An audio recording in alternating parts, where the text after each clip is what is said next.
Olá pessoal, está começando mais um Minas Rural e no programa de hoje somos todos pelo PENAI. A Emater lança campanha para incentivar a retomada do programa nos municípios. E o consumo do mel sobe 30% durante a pandemia em Minas Gerais. Na dica técnica vamos falar sobre a integração lavoura-pecuária-floresta, um sistema que propicia produção com sustentabilidade. E na receita tem bolo salgado feito com queijo e fubá, do jeitinho que mineiro gosta.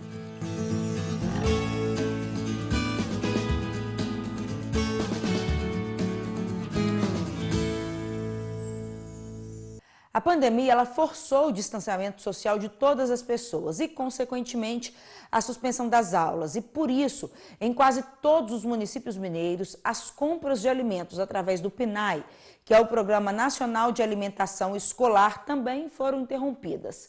Porém, entendendo que esse programa é fundamental para a segurança alimentar das crianças e também para garantir a renda de agricultores familiares, uma vez que 30% dos recursos são aplicados adquirindo produtos desse segmento, foi aprovada uma lei federal que permite que as compras sejam feitas e os alimentos entregues diretamente para as famílias dos alunos em forma de cestas.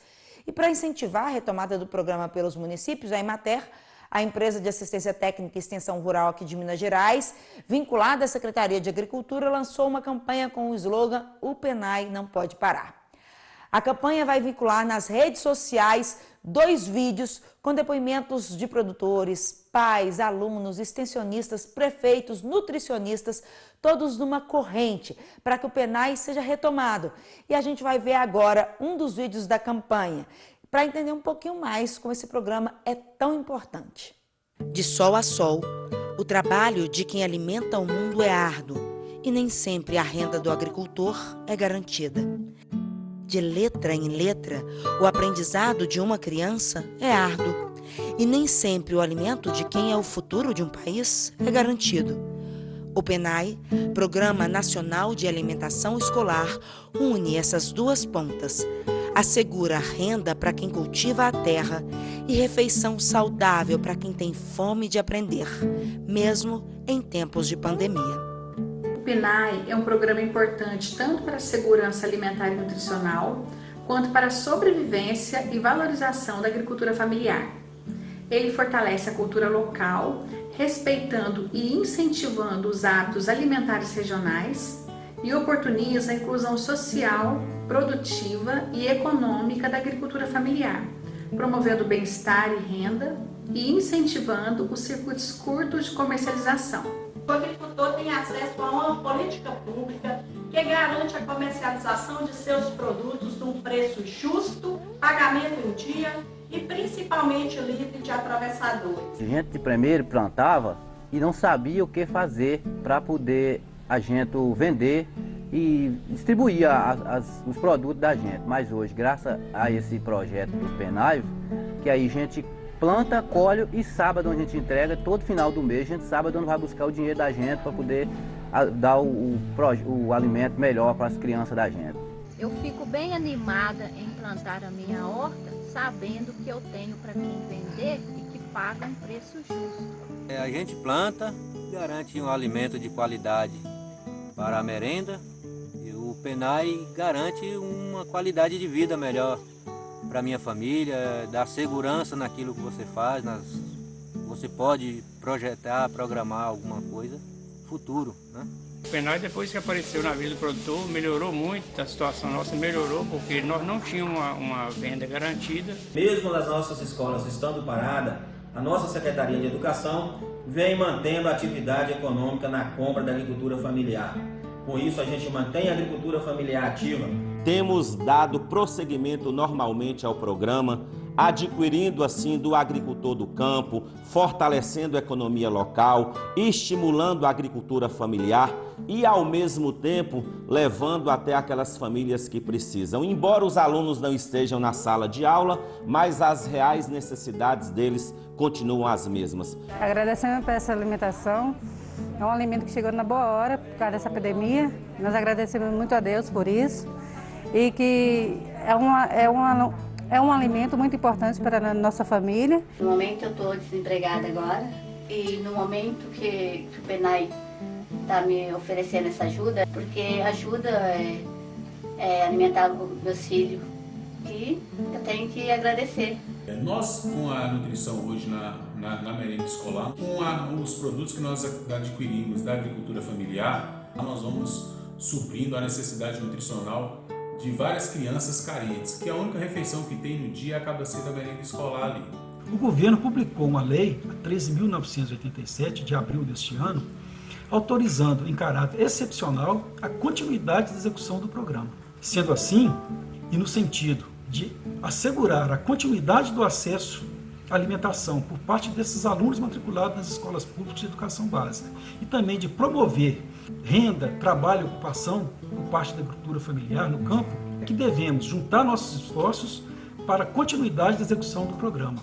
A Emater, a empresa de assistência técnica e extensão rural do estado de Minas Gerais, está preparada para auxiliar os municípios na retomada do programa, mesmo com as aulas suspensas em função da pandemia. Afinal, o PENAI não pode parar. O PENAI não pode parar. O PENAI não pode parar. O PENAI não pode parar. O PENAI não pode parar. O PENAI não pode parar. O PENAI não pode parar. O PENAI não pode parar. Os vídeos da campanha estão disponíveis nas redes sociais da Emater, no Instagram, no Facebook e no YouTube.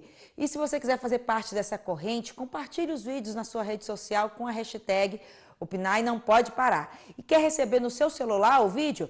Mande um WhatsApp para 31 9845 36 231. Tem uma versão reduzida de 1,5 minuto, aí você pode compartilhar com seus amigos, conhecidos, para dar uma força para essa campanha que é tão importante. Aí você pode receber também, através desse WhatsApp, notícias sobre a extensão rural. E também enviar dúvidas, porque durante a pandemia, o plantão técnico da Emater também está recebendo dúvidas e respondendo através desse número de WhatsApp.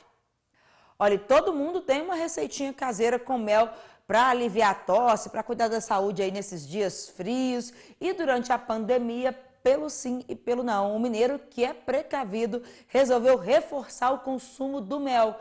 É o que demonstram os dados divulgados pela FEMAP, a Federação Mineira de Apicultura. O setor registrou um aumento de vendas de cerca de 30% desde o início da quarentena. Minas Gerais é o 5º maior produtor de mel do país, com previsão de produção de 6 mil toneladas em 2020. Esse volume corresponde a 12% da produção nacional.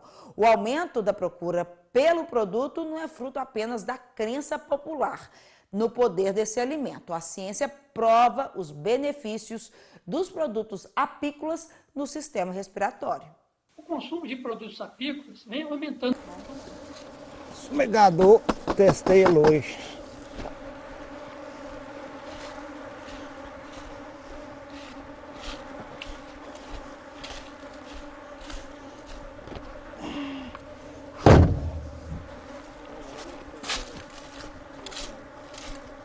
Não vai mostrar essa parte de transporte, né? Porque isso aqui não é para falar sobre mel direito.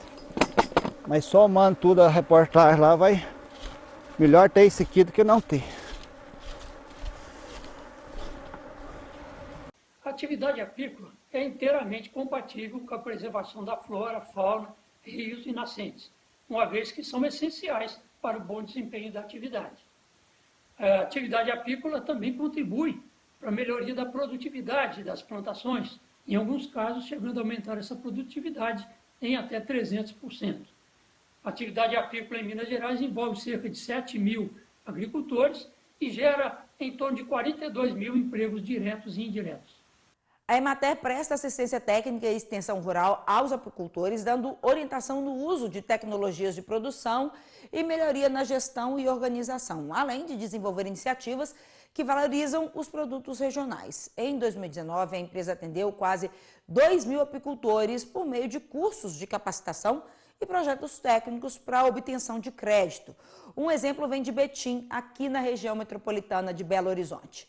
Por lá, uma parceria entre a Emater e a Prefeitura possibilitou que a Associação dos Meliponicultores do Médio Paraupeba, a MAMP, pudesse estruturar o entreposto, onde todos os produtores de mel se reúnem para o envasamento e distribuição para o Estado. A associação é uma iniciativa desses produtores que construíram um espaço em mutirão e juntos eles aprendem mais sobre as abelhas, as melhorias nos seus produtos para ofertarem sempre algo com qualidade para os consumidores.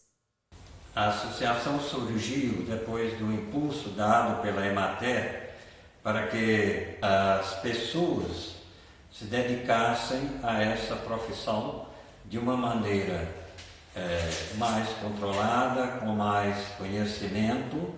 O impulso para fazer isso, além do interesse econômico, tem uma ligação especial com as abelhas, o meio ambiente, tanto que nos nossos encontros nós distribuímos mudas e nós falamos de experiências de cada um, de maneira que as pessoas aprendem e melhoram o seu desempenho nesse ramo da apicultura, onde tem diversas coisas que se pode produzir. A gente faz um intervalo rapidinho agora, mas continua, porque no próximo bloco vamos falar sobre as oscilações no preço do leite. É num minutinho.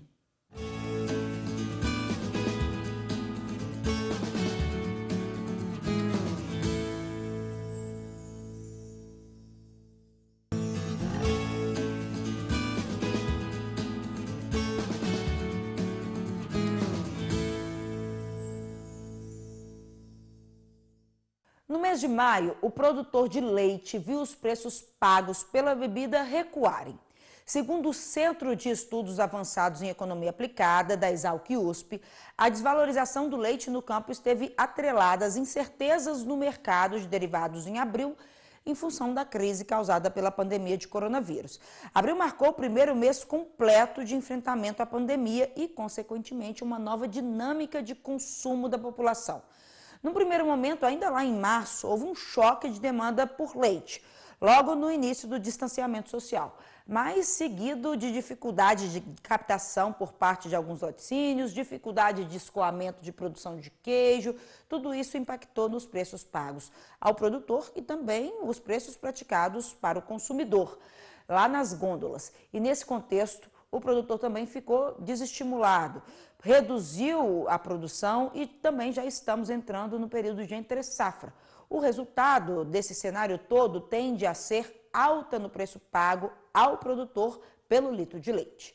O mercado hoje ele está em alta, os preços de leite UHT estão subindo, leite em pó estão subindo, o próprio queijo mussarela, que foi muito impactado no início, com o fechamento de feiras, restaurantes, toda a parte de alimentação fora do lar, que acabou prejudicando também vários produtores laticínios dependendo desses canais. Mussarela também está com cotação mais elevada, preço subindo. O mercado spot, que é comercializado entre as empresas, também aquecido, preço já superando o patamar de R$ 2,00 por litro. Então tudo isso tem mostrado uma sustentação maior de preço nesse momento. O que está acontecendo? Pelo lado da oferta, nós estamos na entre-safra. Os meses de abril, maio, junho são os meses de menor produção média diária de leite no Brasil. Então nós estamos com uma oferta no campo bem limitada. Pelo lado da importação, elas também estão mais baixas. Quer dizer, com esse atual patamar de taxa de câmbio, a importação ela não é competitiva. Então a importação está recuando aí cerca de 30% em relação ao ano passado. Então a oferta está bem limitada, a disponibilidade de leite per capita está muito baixa nesse momento. Pelo lado da demanda, o que a gente observa é que as vendas dos supermercados elas continuam firmes. Um dos poucos segmentos da economia brasileira cujo faturamento cresceu durante o período da pandemia tem sido de supermercado. Ou seja, o que está acontecendo? Os consumidores têm direcionado quase que exclusivamente sua renda para comprar produtos de primeira necessidade, para comprar alimentos, e isso tem sustentado a demanda e as cotações por produtos lácteos. O leite é uma das cadeias mais importantes do agronegócio mineiro. Minas Gerais é a principal bacia leiteira do país, com a produção em torno de 9 bilhões de litros por ano, ou seja, 26% do volume nacional. Por aqui, a produção gera ocupação e renda em todo o estado. O setor foi um dos primeiros a ser afetado pela crise causada pela pandemia.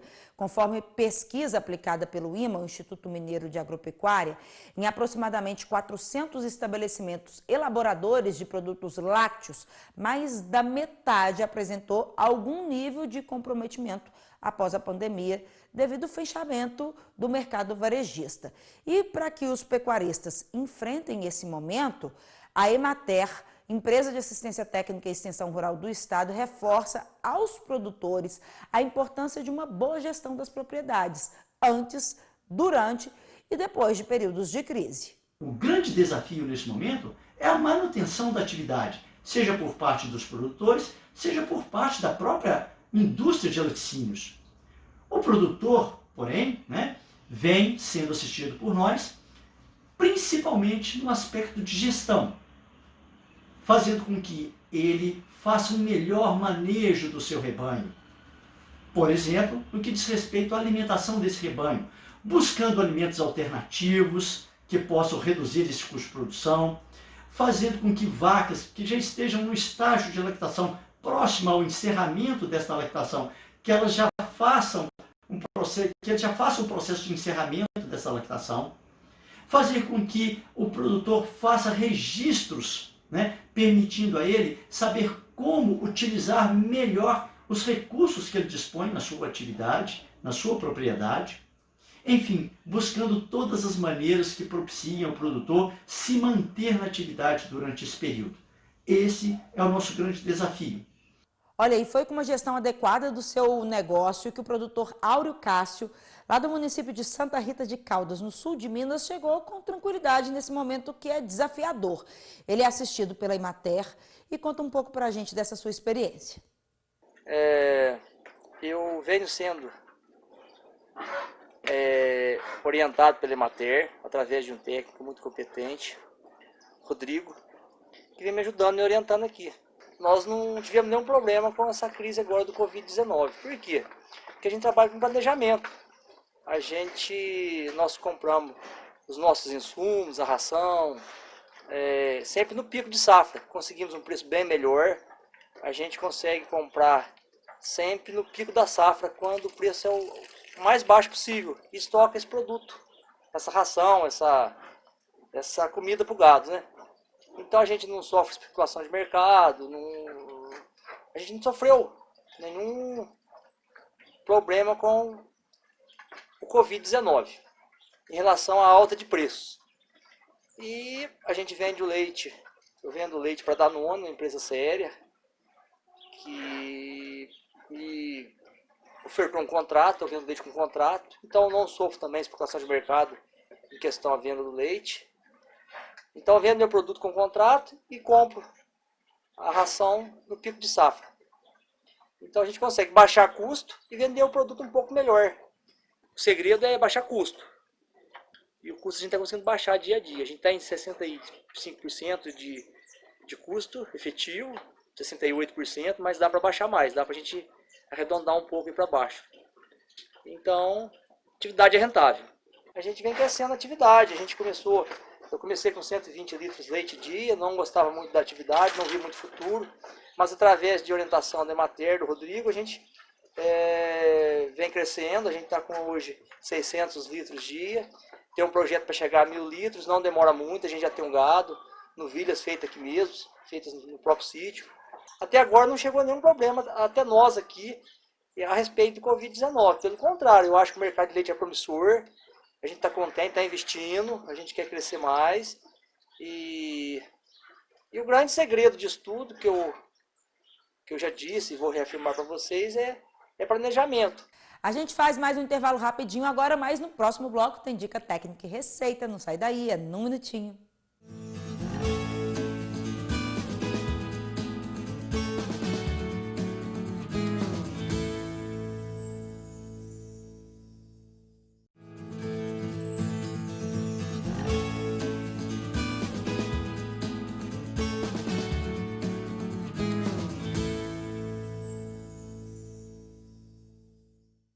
5 de maio foi Dia Mundial do Meio Ambiente. A data criada pelas Nações Unidas serve para nos lembrar da necessidade de preservar o nosso planeta. E preservar engloba produzir com sustentabilidade. Por isso, na dica técnica de hoje, a gente vai rever ponto a ponto o que é o ILPF, Integração Lavoura, Pecuária e Floresta. O sistema conjuga no mesmo espaço o pastejo dos animais, a cultura de alguma lavoura e o plantio de floresta. Essa sinergia possibilita maior produtividade, conforto para os animais, recuperação das pastagens e mais rentabilidade para o produtor. Do solo castigado e improdutivo ao aproveitamento potencializado. É essa a transformação que os sistemas de produção integrados, o ILP ou ILPF, são capazes de proporcionar em áreas degradadas. A integração lavoura-pecuária ou integração lavoura-pecuária e floresta buscam o equilíbrio entre a produção de alimentos e a preservação ambiental, integrando numa mesma área até 3 atividades. A lavoura, que geralmente é de um grão, como o milho, por exemplo, a pastagem para o desenvolvimento da pecuária e o reflorestamento, que pode resultar na produção de madeira.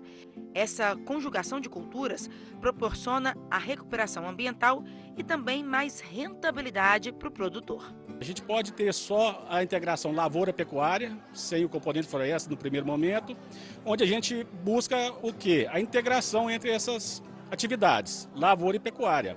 A lavoura é uma cultura de ciclo curto e ela traz um retorno financeiro mais rápido e indiretamente a gente consegue recuperar as fertilidades do solo em áreas que potencialmente vão ser pastagens. Então a gente usa aquele conceito antigo de rotação de culturas. Em algum momento eu uso a lavoura numa área, no outro momento vem a pastagem, a pecuária naquela área.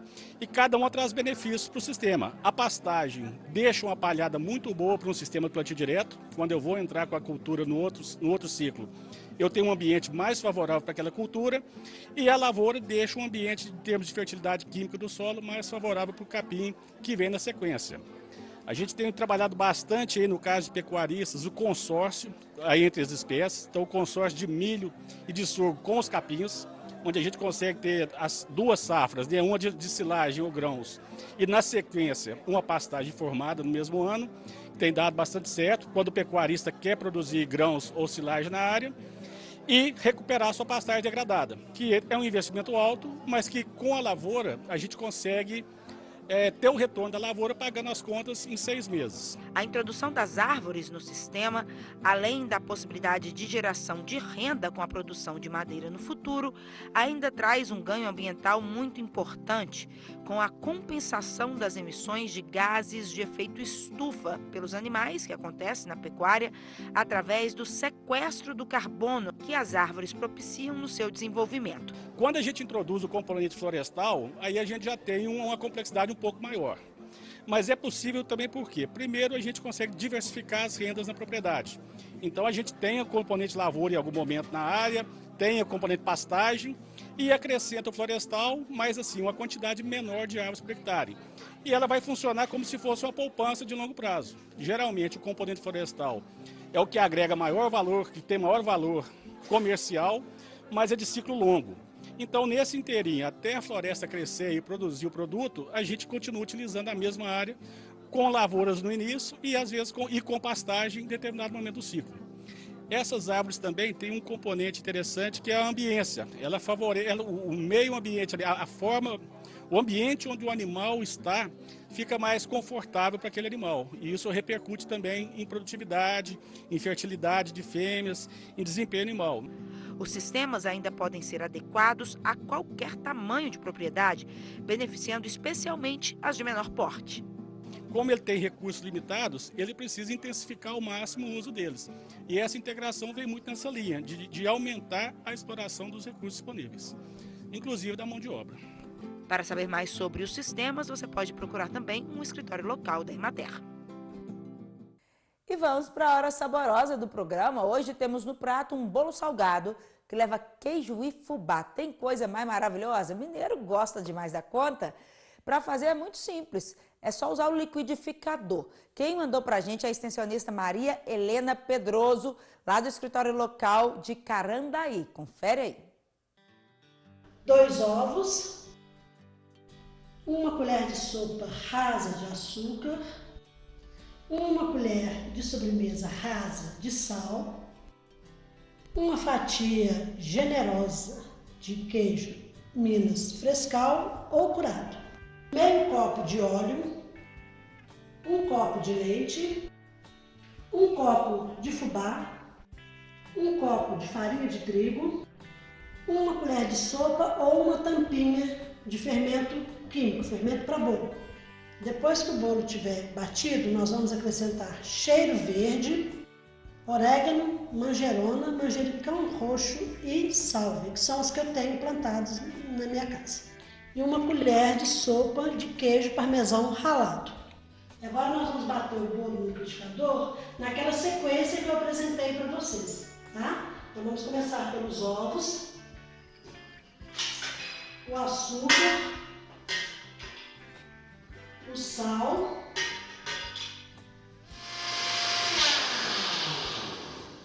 agora nós vamos acrescentar o queijo, o óleo e o leite. Vamos bater mais um pouco, tem? Misturar bem e o queijo ficar bem triturado. Agora nós vamos misturar o fubá, bater mais um pouco e a farinha. Em seguida, farinha,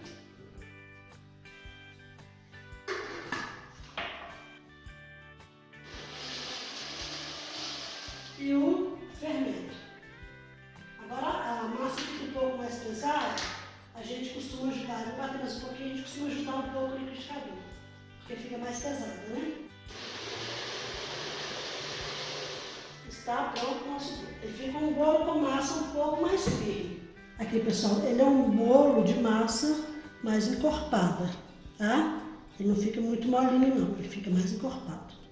Agora nós vamos terminar o nosso, vamos acrescentar as ervas, o cheiro verde e o queijo ralado. E vamos misturar. Agora é só misturar. Então, agora nós vamos despejar a forma. Tá? Eu vou colocar o forno aqui no meu forno entre os 150, quase chegando a 200, mais ou menos por volta de 180, que geralmente é a temperatura que a gente usa para bolo. Vamos levar para o forno mais ou menos 30 minutos. E aí está.